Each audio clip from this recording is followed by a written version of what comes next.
Hi, my name is Jamie Crawley, and I'm the current president of the Austin Soccer Foundation. We're pleased to join each of you today as a supporting sponsor of the first annual Texas Soccer Summit organized by the Striker. Our charitable organization is a 501c3 nonprofit that serves to make a difference in our community through inclusive, equitable support and initiatives based on our love of the beautiful game. Here is Catalina Berry, one of our board members, to share a little more about the Austin Soccer Foundation. Thank you, Jamie. The Austin Soccer Foundation is celebrating its 6th anniversary this month. It has been our pleasure to support the underserved and economically disadvantaged soccer community in Austin and surrounding areas through academic advancement, player and field development, and referee development. We have been fortunate to distribute an excess of $30,000 in academic scholarships to 16 graduating seniors as they have embarked on their post-high school journeys, and we continue to grow this initiative. In the area of player and field development, we have donated goals, equipment, and uniforms, and we provided consulting to help establish the Texas School for the Deaf's girls soccer team. We also funded a futsal court for the Montopolis Idea School and have donated to Austin Independent School District Athletics, benefiting 72 boys and girls middle school soccer teams and over 920 soccer players. We've also collected and distributed gently used soccer boots through our annual support of Austin's Refugee Day Festival with our community partners, the Central Texas Red Cross. And despite the pandemic, we continue to work closely with our advisory board member, 2020 MLS Referee of the Year, Ismail Elfath, to develop and support an inclusive and equitable opportunity for referees through the support of equipment, clinics, and leadership development. We also had the opportunity to host a Facebook Live conversation with him and legends Landon Donovan and Howard Webb this past April of 2020. As we continue to make a difference in the community through our love of the beautiful game, we seek and partner with like-minded organizations to collaborate with, including the 4ATX Foundation of Austin FC, as well as supporters groups Austin Anthem, Los Verdes, La 512, and Austin's American Outlaws, just to name a few. Please follow us on social media and find out how you can be part of and contribute to our charitable efforts giving back to our community through the beautiful game.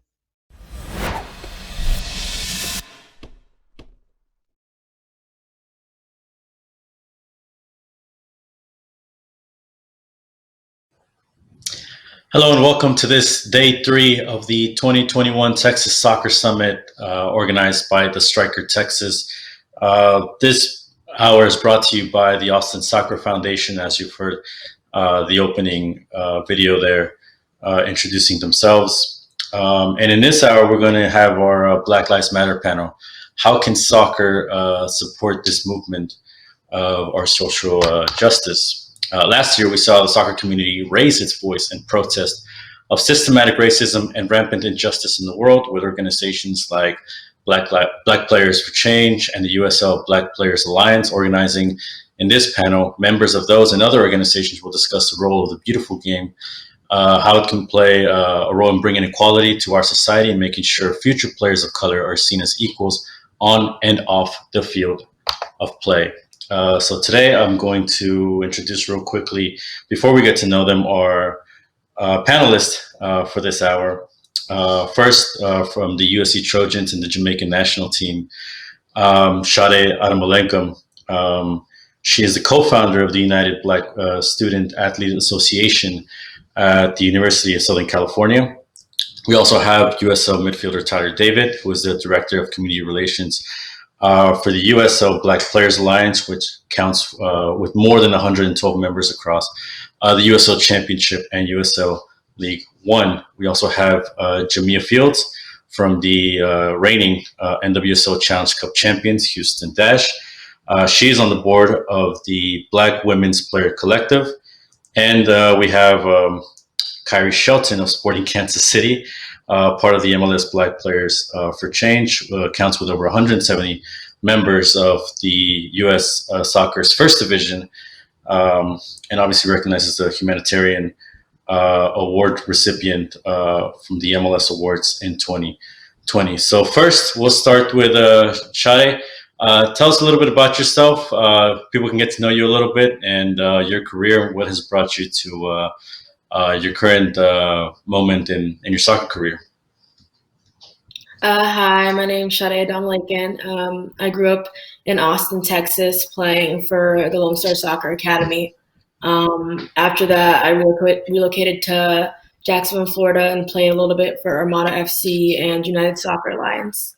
Um, and then, luckily, before I came here to USC, I had the ability to play in the Women's World Cup this past few years in France, which is pretty exciting. And yeah, I'm currently at USC in my sophomore year. We have our first game coming up this weekend against BYU. So just very excited to be on here and spread some awareness. Tyler, you spent some time in the USL Championship. Tell people about your career in the United States Second Division. Yeah, so I started at St. Louis FC in 2016, 2017. Following that, I actually went over to Finland for a year. Came back 2 years ago to Hartford Athletic in their first season in the championship. And then this past year, I played in League One for Union Omaha. Jamia, the NWSL training camp has gone underway. Speak to us about a little bit about your career with the Houston Dash and previously. Yeah, so I'm Jamia. I grew up in Southern California. Then I went to Florida State, all the way across the country. It was a good experience for me. I am now on Houston Dash. I've been here for 3 years. It's my 7th year in the league. I also played in Europe for a year, 2018. But it's been really exciting doing stuff with the Black Women's Player Collective and getting really involved with that. So I'm really excited to be here.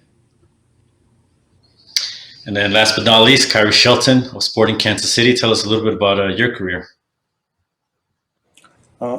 Grew up in, hi, I'm Khiry Shelton. Grew up in Austin, Texas. Played for Lonestar Soccer Academy. That's where it started. Went to Oregon State. Played all 4 years there. Got drafted in 2015 to New York City FC. Ended up getting traded to Sporting Kansas City, where I spent a year here, and then I was in Germany for 2019, and then made my way back to the States, and I'm back with Sporting Kansas City. And then Khiry, I believe the MLS Black Players for Change was one of the first organizations that started in soccer. One of the first that announced themselves, at least, obviously on a very impactful date, which we all know here in Texas is Juneteenth. Can you speak to us about a little bit about the MLS Black Players for Change, and then why you decided to get involved? What brought you to want to be a part of this movement? Yeah, so I believe we were the first to kind of stand up and give our voice about what's going on in the world. It's not always an easy topic to talk about, but it definitely needed to be talked about, especially growing up with my parents are a biracial couple. That was something, I took upon myself to talk with them and, talk about times they went through and they didn't have the easiest time being a biracial couple at the time they were together. So I decided it was my turn to step up and be that voice for players and other people around the world that don't really have a voice or don't think they have a voice. Because I think it's important to make sure there's awareness and to stand up against systemic racism and injustice in the world, but also in our sport. Jamia, the women's game followed as well, with pro players forming the Black Women's Player Collective. Speak to us a little bit about when you guys decided to organize this, and obviously what lured you to get involved.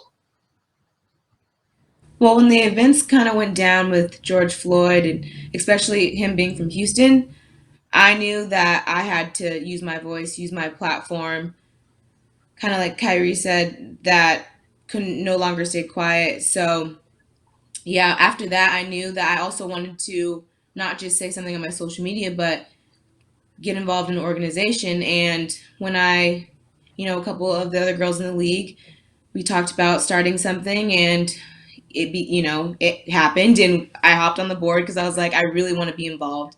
I really want to, use my voice, but also create a place that elevates Black girls. Because growing up, I didn't have that in Southern California, especially predominantly white area, but also predominantly white sports. So just being able to really like empower women, Black women, so little girls can see it is possible to be a professional soccer player or be successful. And so yeah, that's why I wanted to get involved. Tyler, speak to us about how the USL players got together. Obviously, seeing the pro players as an example, I would imagine. Tell us about the formation of the USL Black Players Alliance, and why you decided to get involved.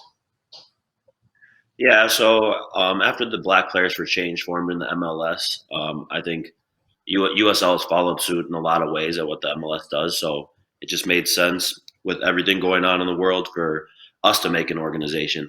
So the process of the organization was, I think, a little slower, and we had some guys from the Black Players for Change helping us along the way to form the organization. For me personally, I forgot to mention this before, but I'm from just south of Minneapolis.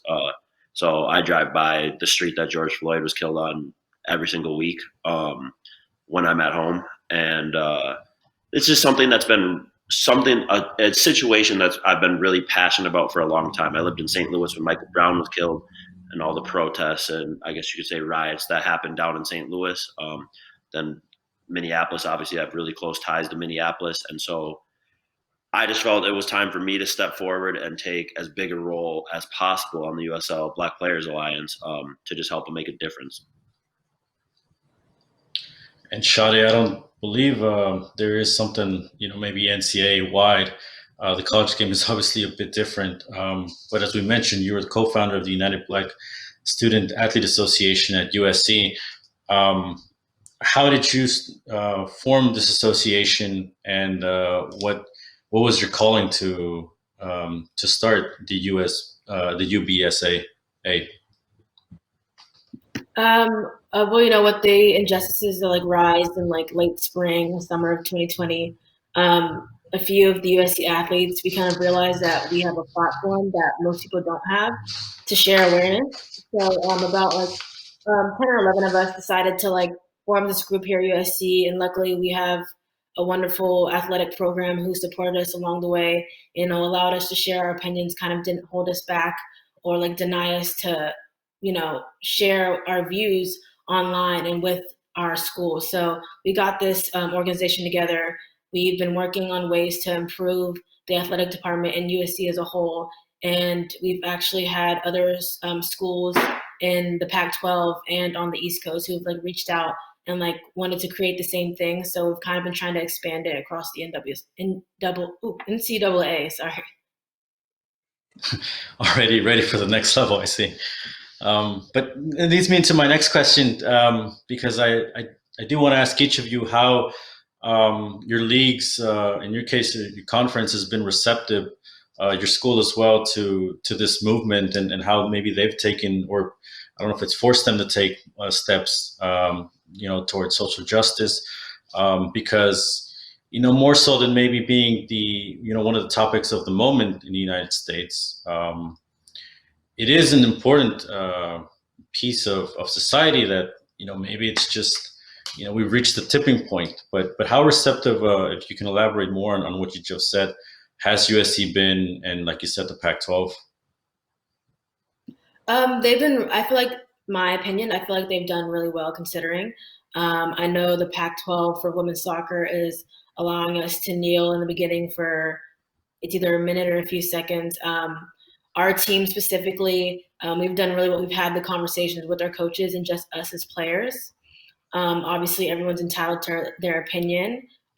So some of us will be kneeling. I believe some of us will not. But when it comes to wearing the patches on our jersey and team warm-ups, that's a team decision as a whole, which everybody has agreed to. So we'll be wearing those. And I believe other teams in the Pac-12 will be doing the same thing of wearing patches. So I feel like the school and my school specifically and other schools in the Pac-12 have been very, diligent in listening to their players, which is very important. So I personally have been proud about it. I know school teams across our school have been releasing statements and also doing the same thing. So I'm very happy with that. Jamia, the NWSL was one of the first leagues to get back up and running, and obviously a part of joining the fight for social justice. Speak to us about maybe the reception, because you didn't have fans in the stands, but you did have reception on social media, reception around the league. How has the NWSL been as far as a collaboration to the players to being able to be part of this movement? It's been like a roller coaster, I feel like, of emotions. I think it's a different experience for every single player in the league. But when everything unfolded pretty much last March in quarantine, I think it was, we were in and out of practice, with COVID. And when the George Floyd situation happened, since I was in Houston, there was marches and all those things. And actually, a lot of us from the organization went. And so I thought that was amazing just to feel that support. It was an experience that I can't really, put too many words to. But also, I found it a struggle going to training and just ignoring everything outside that was going on. So it was really nice that we had so many conversations within the team, within the organization, about everything that was going on. So I did feel supported in that area. Then we went to the Challenge Cup. We did have the freedom to kneel if we wanted to. I mean, we do like what we wanted to do. And we made the statements if that was our choice. But again, there were more conversations there. And yeah, personally, I felt supported a lot throughout last year, still now. But obviously, there's still conversations that need to continue with, with people I come into contact with. So. Yeah, you've with the Houston Dash have shared some of your statements on their social media, if I'm not mistaken. It obviously means they've been receptive to helping you and other players spread more awareness for this issue. Yeah, it was actually really cool. We kind of had the freedom to put whatever saying on the shirt that we wanted, and the whole team wore them. So that was really great, and posted it on the social media for the Dash as well. So that was really great. Khiry, the MLS had a little bit more eyeballs whenever you guys decided to come back up, especially because the MLS is Back tournament was broadcast across networks internationally, through ESPN or some other partners. And one of the bigger shows of unison was the beginning of that MLS's Back tournament, when the Black Players for Change united in solidarity. Speak to us about how receptive the MLS has been, because especially with MLS, it's there's more intricacies involved, right? I mean, collective bargaining agreement with the players, how much they can collaborate with the league, but how has the MLS been supportive of this movement? I feel that they've been supportive. I feel like there's more to be done though. There's a lot more support in different areas that we could do better as a collective. But I can only really talk about my team and my organization, because that's where my main focus is, and it starts within our community. But Sporting Kansas City has been tip top when it comes to making sure that voices are heard, and every player of color on our team is heard and is seen. I don't think we have conversations throughout the league, almost every week, about what can we do to be better, and to get into the communities, and to be the voice. But me personally, I've been focused on more of our organization at Sporting Kansas City, and it's been great. They've made statements. Every time there's something they would like to post on social media, or with anything, they come to, the players, and we have conversations, and we do panels similar to this, and we share stories. We do a lot of those things, just to make people aware, because some people aren't aware of what has happened in Black people's lives. And then Tyler, as far as the collaboration with the USL, do the players feel satisfied with the way the league has backed them? And I mention this also because, unlike some of the pro leagues, the players in the USL have a little bit maybe less say so, as we've seen, CBA deals and that those kind of things. Do you feel there's been enough of a backing from the USL? Yeah, we have the USL and us as players, I think, have done a really good job of communicating on a consistent basis. So we were on the same page. So during the season, we worked hand in hand with the players union as well as the league in deciding how we would demonstrate as the league. The US, when you're combining League One and Championship, I think there's over 47 teams in the league this past year. So there's a lot of different markets. So, what's happening in Omaha could be very different than what's happening in Houston or Kansas City. And so I think it was important that just to keep that open communication and everybody figuring out what may serve their market the best. And for example, in Omaha, some of us kneeled, some of my teammates didn't kneel. And there was times where we got just like what happened to FC Dallas, the first game of the season after the MLS is back. And so I think identifying each market and the best solution in each market has been important. And that communication with the USL has helped it all the more as we continue to navigate through the whole season.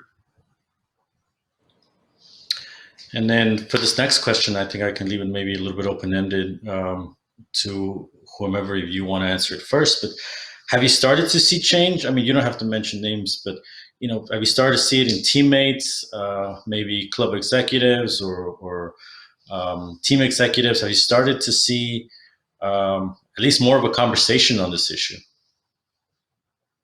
I can go first. So this off season was actually the first off season that I actually had team calls with the Dynamo and the Dash about what we are going to do in the Houston community with the Black community.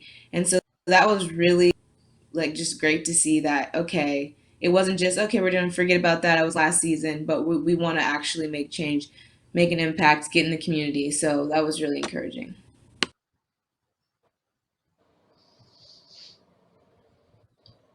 Khiry, maybe have you seen some of that with, go ahead. Kind of just going on what Jamia said, the UBSAA has had, all the athletes come together. We've also wanted to, get in the community. During the fall, we had a drive for the homeless, kind of giving them, just some materials they may need, deodorant, mask, hand sanitizer, like all the stuff that's like sanitary that they need that may not be able to have access to.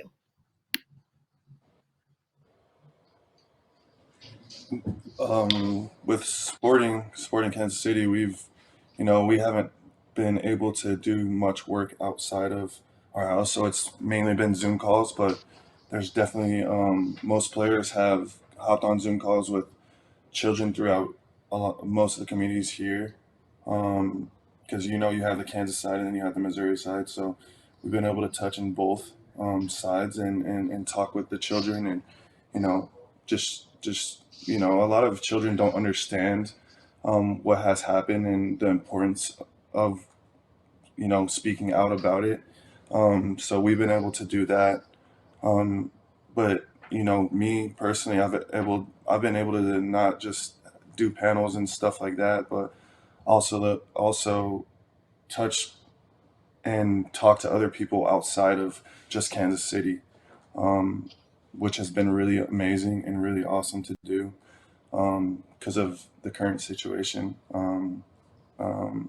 That's what I'm comfortable with at the time being, but there's more to do. Like I said, there's going to be more that we're going to do as an organization this year, hopefully with the vaccine being as we're being told, the vaccine's going to pretty much help and we'll be able to get back out into the community and actually do hands-on work with with children and the community as a whole. Obviously, I'm not signed with the team right now, but just speaking to last year, I think Omaha as an organization, Union Omaha, was very receptive to ideas and conversation. One organization we partnered up with was Abide, which is an organization in North Omaha that works in the community. And so we did different toy drives and different types of things to help people specifically in North Omaha. And I know that as far as protests and things, that there are some organizations, some owners that are not on the same page as their players. But just speaking from Omaha, our owner had individual conversations with us, was very involved and receptive and supportive of everything that we decided to do throughout the season and then going into the off season. And that sort of leads me to my next question. Again, I leave it open-ended for whoever wants to answer it first, but has it been hard to have this conversation? Obviously, it's a very careful topic, and some people, maybe it's hard to approach. People of color, how to get started in making this conversation, or have maybe even a little bit of guilt of have we been doing enough? Again, the George Floyd, among other situations, has been a tipping point. How do we have that conversation to advance this issue?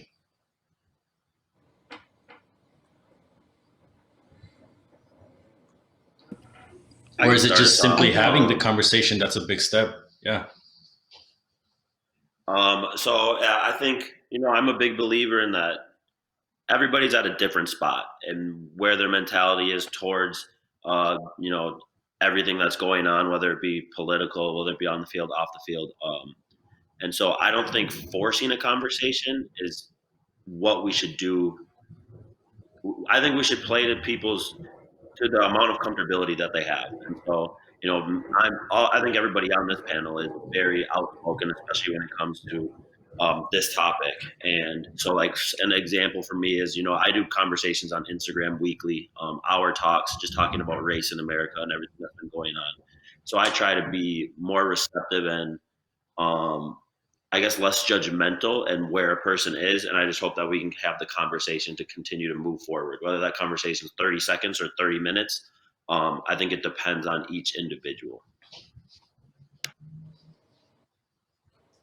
Yeah, kind of going off of Tyler, it has been really interesting to see that, like, last year and this year as well, that really everyone is from different backgrounds, grew up in different areas of the world, country, etc. So it's been taking some patience, I feel, with conversations, but I realized with conversations when I didn't even think about their perspective at all, whether it be right or wrong, it just didn't go over well. And I almost think the points that I tried to make never got across. So as hard as it is sometimes, just taking a step back and kind of like Tyler said, and just trying to get it across in a good way, because I don't want them to just take nothing out of what I'm trying to say.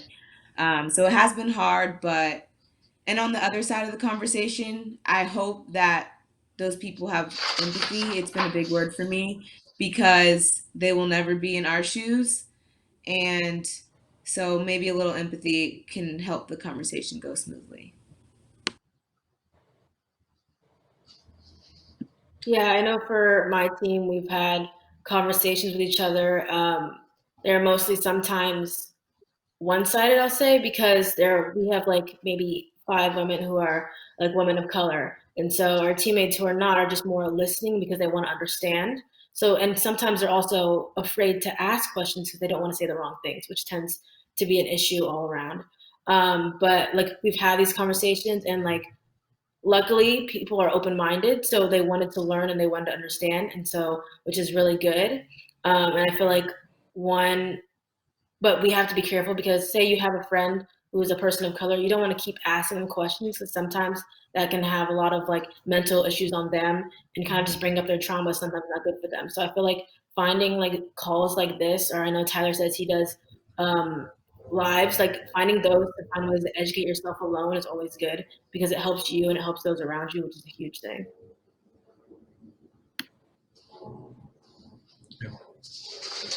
Khiry, you have anything to add as far as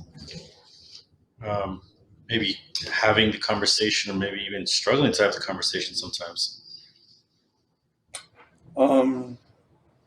I think when I was younger, it was hard to have the conversation, but since the recent events, it's easy.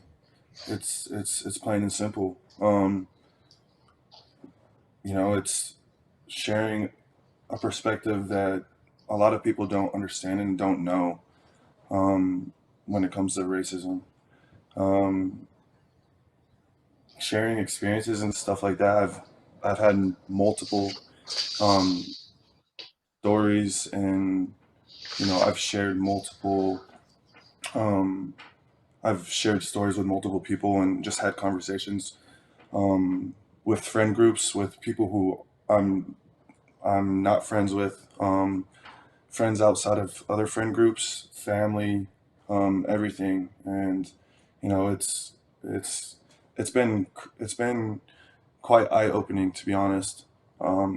There's some people who still don't see it, still don't believe in it, um, but that's okay. They have their own opinion, but I can only share stories I've had with my people, and also try to reach out and try to help other people see what has gone on through my eyes. So they're not easy conversations, obviously, but they're conversations that have needed to be had for the longest time, and it's been good that people are asking questions now, and I feel like people can ask more questions. To be honest, I think there's no wrong question to ask.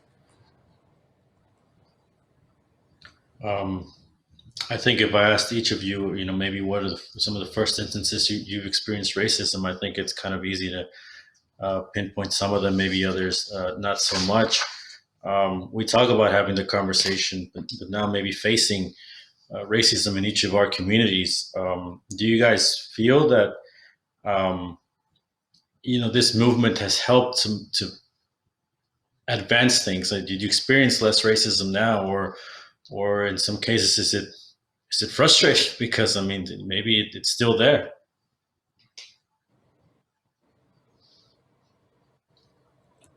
Yeah, I can For start. me, Yeah, it's frustrating. oh, go ahead. Oh, go for it, Sade. You good? I was just going to say, for me, racist people are going to be racist people. I think there's a big difference between people not understanding or just being miseducated, but I don't think many racist people decided they weren't going to be racist anymore. They remained racist. But I do think there's a lot of people whose eyes were opened and who have, using the word earlier, empathy, who have an extra sense of empathy and sometimes sympathy for the struggle that Black people have and continue to face in this country. Um, so yeah, to bring it full circle, I think race people are just going to be racist, but a lot of more people understand the plight of Black individuals in this country because of the recent events in over 2020 and going into 2021.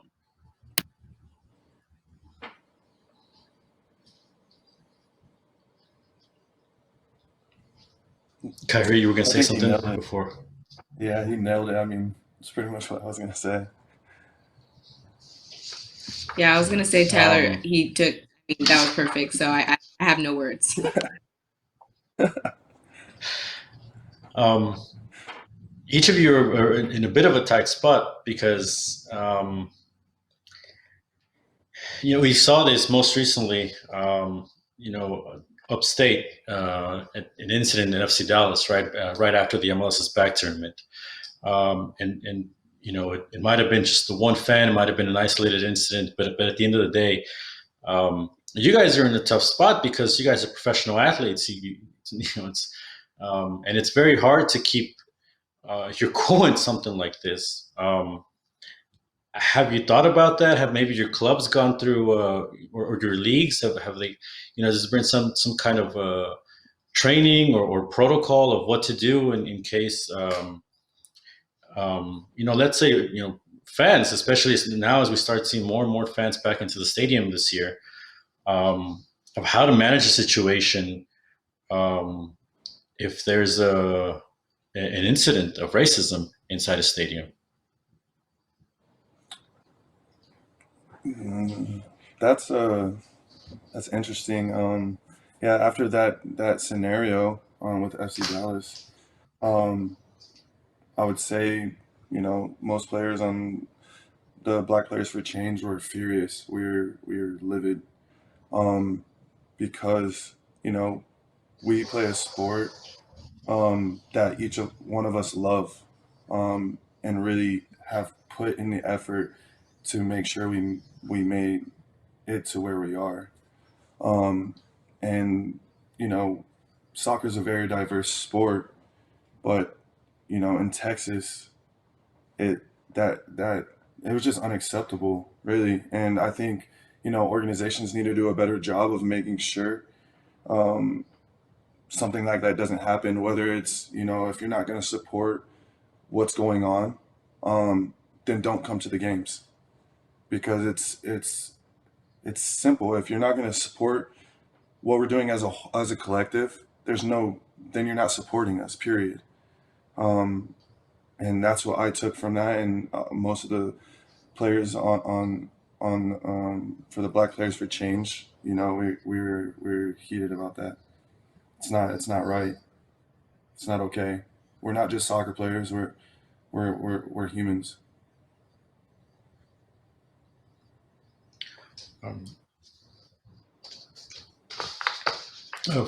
Yeah, I think that. Go ahead.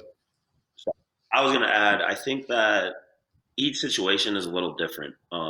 So I was in Omaha, and our first game, we actually knelt, and it wasn't as big of a stage as FC Dallas, obviously, so it wasn't national news, but we had about 4,000 fans allowed there, and one guy screamed out, started yelling at us while we were kneeling. And that was the first time I'd ever knelt during the national anthem. So it's like, what do you do? Fortunately, I think he stayed at the game. But everybody else in the stadium, the players on the field and the fans, the reaction of just not reacting to him and, continuing to kneel and continuing to just focus on the game and focus on what we were doing was a bigger statement. And so he actually ended up coming out on Twitter apologizing. And I started a conversation with him. And so this kind of goes back to an earlier question about, having those conversations with people. And my club was completely supportive of, they didn't tell me I couldn't speak to him or anything like that. And I think that was a huge statement and just a story from our club in an incident that was similar, but a little smaller scale.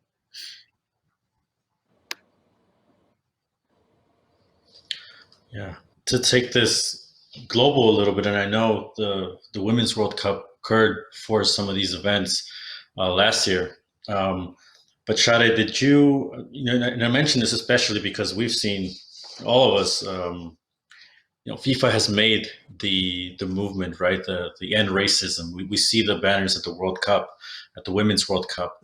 But yet we see, in other parts of the world, it's not just an issue in the United States. In other parts of the world, it's still a bigger fight, if we can believe that.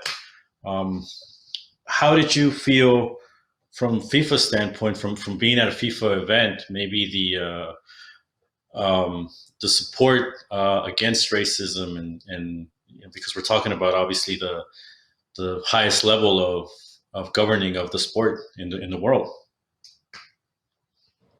Yeah, I mean, FIFA's whole just statement is about diversity and bringing sport together, and soccer's one of the most popular sports in the world. So you're obviously going to get people from different backgrounds, different countries. So being there was great. I feel like the environment was great, first of all, but I think going forward, racism isn't going to drop like that. I mean, change it's never going to be that quick.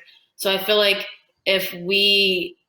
people on the national teams, people who have those platforms to talk to people in their country who they follow, I feel like if we use our voice and start, posting about it, having the discussions, maybe going on lives and answering questions, I feel like that can make a difference slowly. So I feel like that's one of the things, just having the conversations again.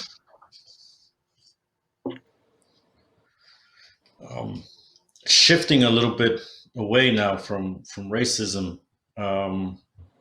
It's also the advancement of minorities, right? I mean, and I mention this because the MLS Black Players for Change, as well as the Black Women's Players Collective, recently teamed up to build mini pitches.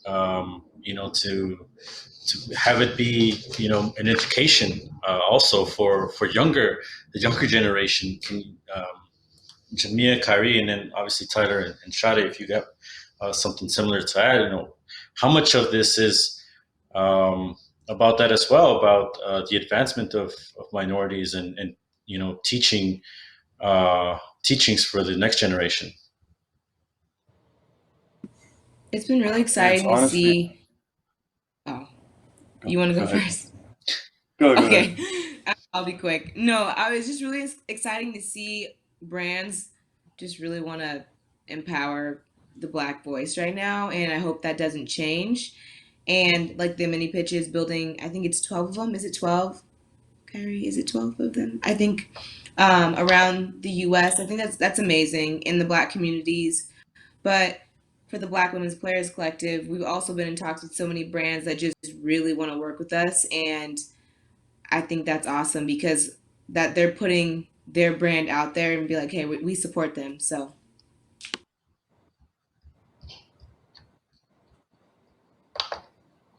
Yeah, Khiry, you were going to add something? Yeah, it's just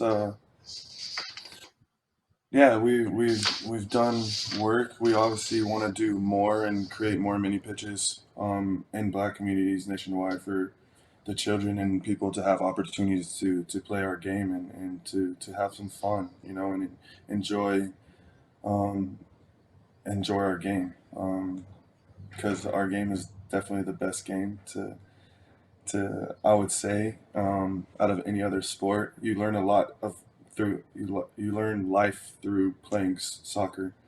So that's what we're doing, and we're going to continue to push the thread and try to get more pitches, and be more involved in each community, whether it's building pitches or like other players have done, food drives, donations of any sort. We're trying to do that, and just trying to be the light in a lot of people's lives.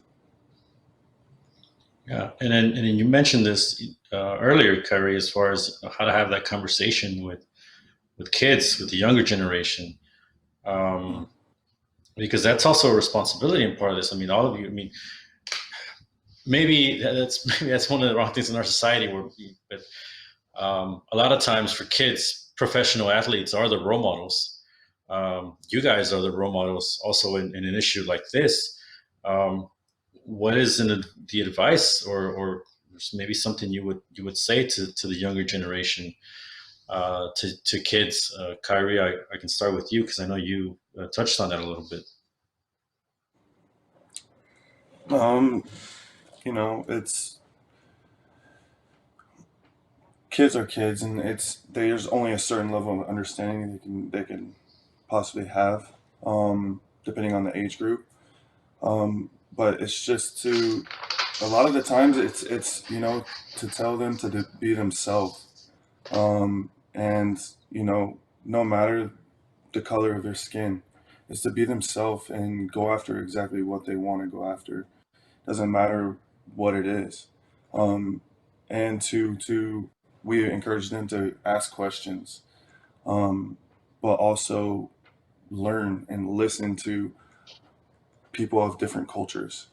And we've been blessed with that. We've been blessed. Our sport is very diverse. So anytime you step on a pitch, you're not stepping on a pitch with the same people from the same culture. It's going to be different cultures blended into one. So, it's the kids. It's they're very receptive to it, and they'll joke around. And when we have talked to them, there are questions asked, but you can tell that there's not quite of an understanding yet. But they're on that they're tiptoeing the line of understanding and really trying to understand, which has been amazing, because that's where there are those generations are going to be the ones who are going to be our leaders, and we can only do so much to help them understand moving forward. So that's what we try to encourage.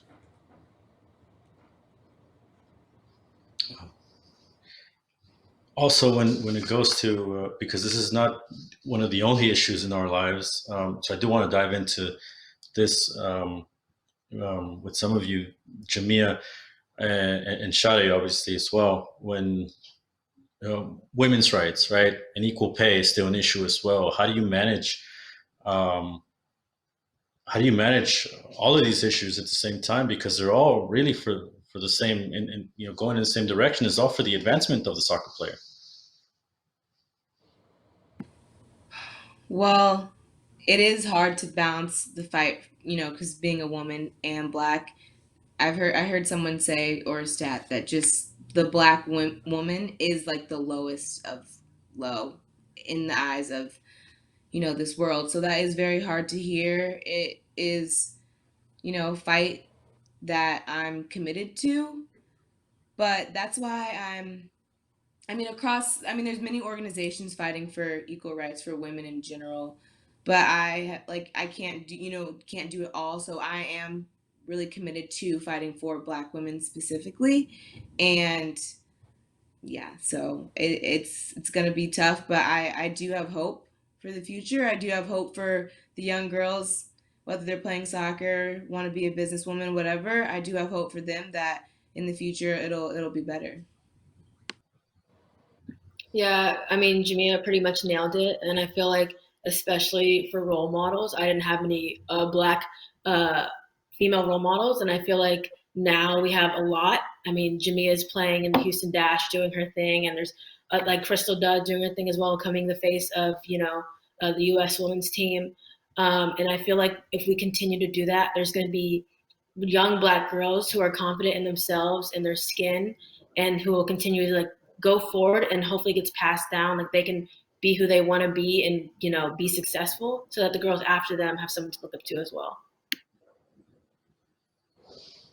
And then, Tyler, just to touch on you real quick, the USL players have a similar fight, for the advancement of the second division player as well. It's not, there's a gap, right, between what the USL player has as far as resources compared to what MLS players have.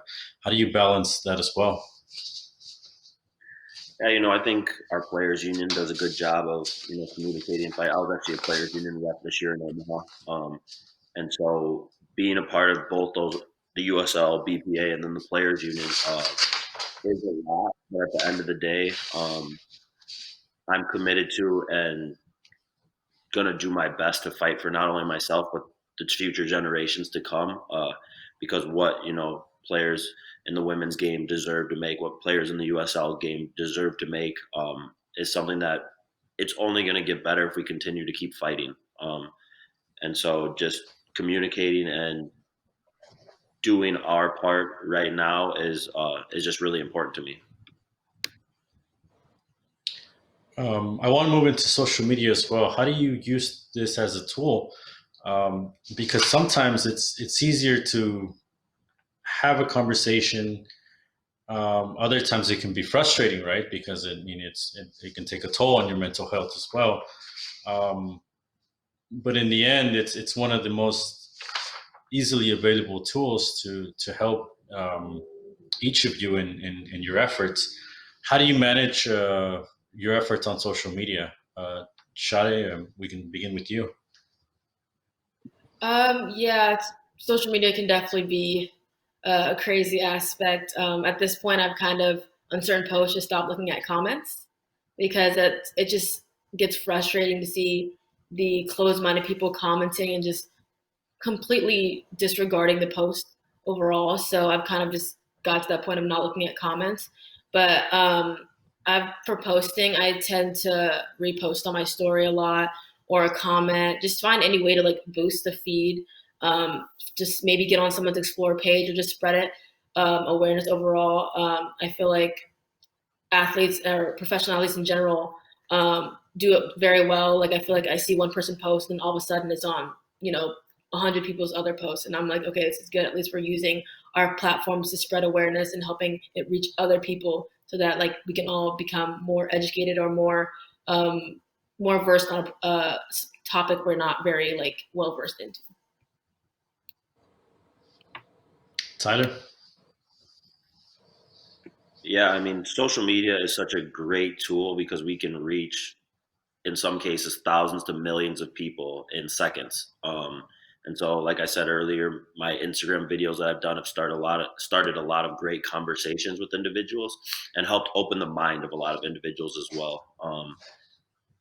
Twitter as well is a great resource as far as news, as far as spreading awareness, as far as getting a lot of information out to a lot of different people. And so I think just finding the best way to utilize our platform via social media. And it's been huge for athletes specifically in the last 10 years. And it's only going to get bigger. So.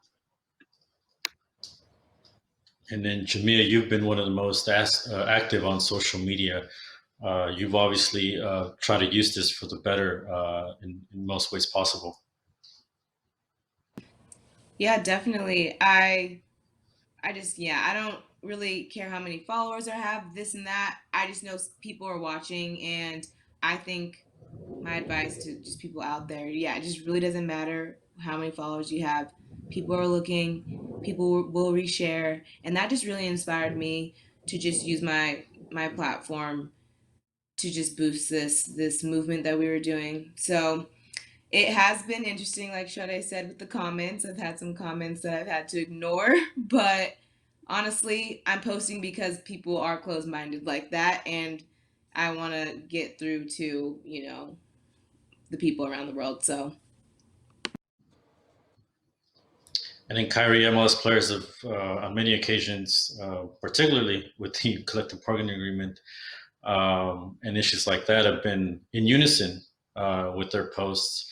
What has been your strategy as well to try to control the narrative a little bit and show people that it's not just what you see on TV?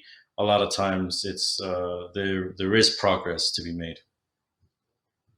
Yeah, similar to everyone. Straight on social media, stories, click, read through the story. Most of the stories you can relate to, so it's quick to click it and share it. And almost every day it's done by multiple athletes, professional, not professional. That's the quickest way to get to people, and that's how I like to do it. Posts I have posted, but not so much anymore. Just because I feel like the stories I'm sharing, more people are seeing those and are taking the time to actually see them and actually read through them than my own personal posts. So it's that's the way. In the younger generations, obviously, they're the social media era, so they love it. This is who they are and what their life consists of, is being on social media, being on the internet, and diving into that. So that's exactly how it's done. Just reminding everyone, this is our Black Lives Matter panel. We're exploring how soccer can support the movement of social justice.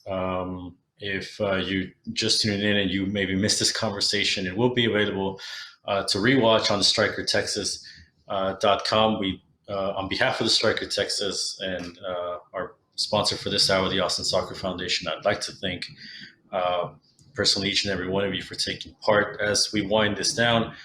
I'd like to go around and just get some closing statements from each one of you. Maybe something we may have missed or something you want to share to everyone watching this panel. We'll start with you, Sade. Just continue educating ourselves going forward and having these conversations, even though they may be tough. And yeah, pretty much that. Tyler? I would just encourage everybody to, well, first of all, thanks for having us. And then I would just encourage everybody to continue to unify. I think this country has been pretty broken over the last couple of years. And the only way this country is going to get built up is if everybody is open-minded, is willing to have conversations, is willing to come together and work together. So that's my last little thing. Jamia? Okay, yes. So thank you for this. It's platforms like this that are allowing our voices to be heard, and I am very appreciative. And just kind of echoing off Sade and Tyler, keep educating yourself, keep listening, as well as keep looking out for organizations like the Black Women's Players Collective, and to look out for the NWSL as well. And that's it. Khiry? Yeah, I just want to say thank you. And honestly, the thing is to be yourself. Don't be afraid to ask questions. We need to come together. We need to unify, and see eye to eye. And love one another. I know it's hippie-like, but love one another. That's the best way we can move forward. That's what it all comes down to. Once again, from the Striker Texas, I'd like to thank each and every one of you for taking part in this. Again, the strikertexas.com if you need to rewatch this, and also Texas Soccer Summit for the rest of our panels as the summit continues today and then tomorrow with day 4. On behalf of the Striker Texas, I'm Victor Araiza. Thank you. Thank you for watching.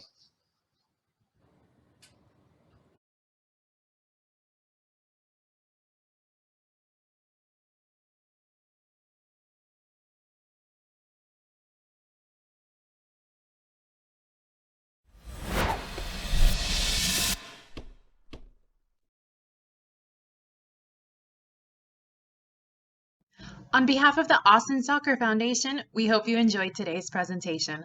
Please follow us on social media and let us know how you can join us in giving back to our community through the beautiful game.